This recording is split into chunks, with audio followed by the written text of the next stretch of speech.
The real question is this: does Matsumoto have actual formal psychology training, or does he just have an amazingly intuitive grasp of human nature? Hello, my wonderful viewers, and welcome to another episode of Betty Adams Overanalyzes. Today we'll be taking a spoiler-free view of Kaiju number 8, chapter 120. If that's not something you're interested in hearing, you can take your time now that I'm giving you to check out the links below the video to get yourself a copy of my book, Dying Embers, Dragons, Aliens, and Things That Go Boom in the Night. Now, this is another what I call connective tissue chapter. Without these chapters, the manga would not flow as smoothly as it does. When you read through the manga on a binge, these connective tissue chapters stand out. Sometimes they're very action-packed, sometimes they're not. Now, if you've ever watched a Studio Ghibli movie, you know they have a certain aesthetic that is fairly common in anime, but not all anime.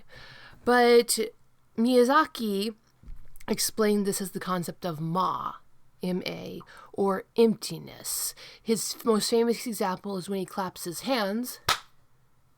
The time in between the clapping is emptiness. And Miyazaki integrated this concept into his movies, into his stories, so that you have these moments where there's no dialogue, nothing much is happening, you're just panning over the scene. And it gives them that a very major part of that classic Ghibli feel. And one thing that Matsumoto does, which when we're reading this one chapter at a time, having to wait weeks or months between chapters, can be a little frustrating, I know, but when you're reading it as a whole, or eventually watching the anime, the emptiness in these beats between moments, as Miyazaki said, it allows the tension and the flow of the story to grow in multiple dimensions. Now, it also allows Matsumoto in Kaiju number 8 to explore some very complex human reactions and emotions. And what this chapter was all about was what we in the West call Maslow's hierarchy of needs.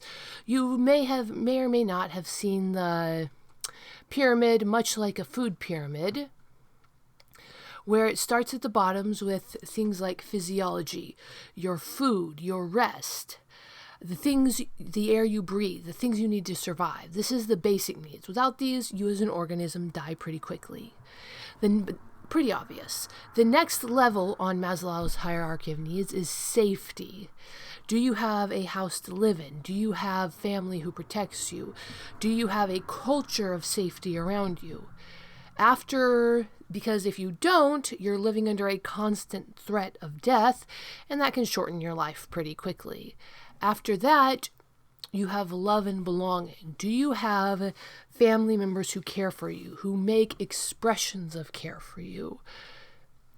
Do you have a family? Do you have a community? Now, after you've got your food and your water, after you've got a bed to lay your head on and a place to grow where you're not under constant stress, after you have your mom, your dad, your extended family members giving you that sense of love and belonging, then you start to worry about things like esteem and how you think about yourself, how you feel about yourself. Do you deserve this place in your community that provides you with food and safety and love? And on top of that, that is when you reach self-actualization.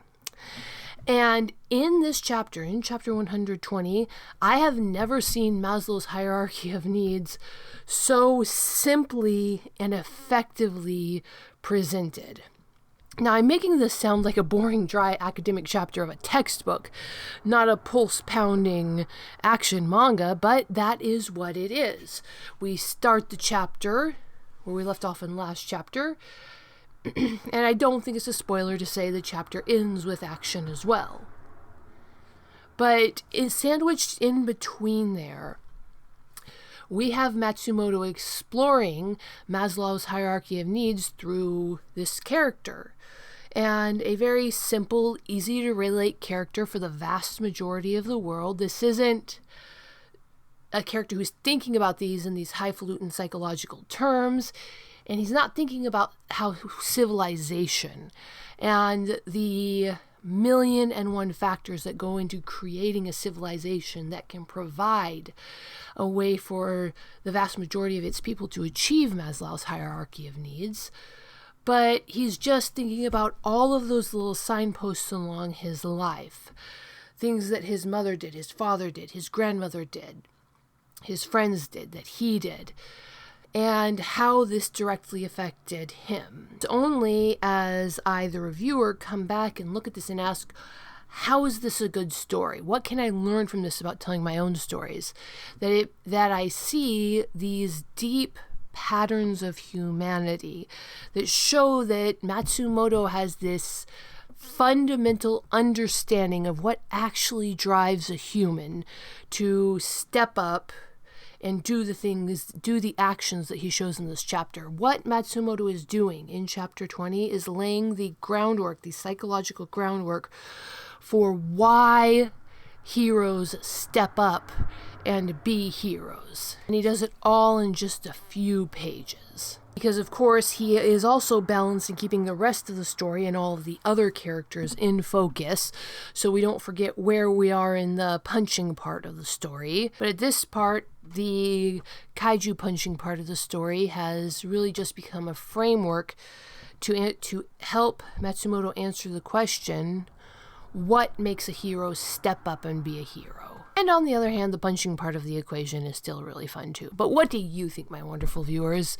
Do you consider that this chapter is sort of, if not an examination of Maslow's hierarchy of needs, at least it's firmly based on the underlying psychology of Maslow's hierarchy of needs?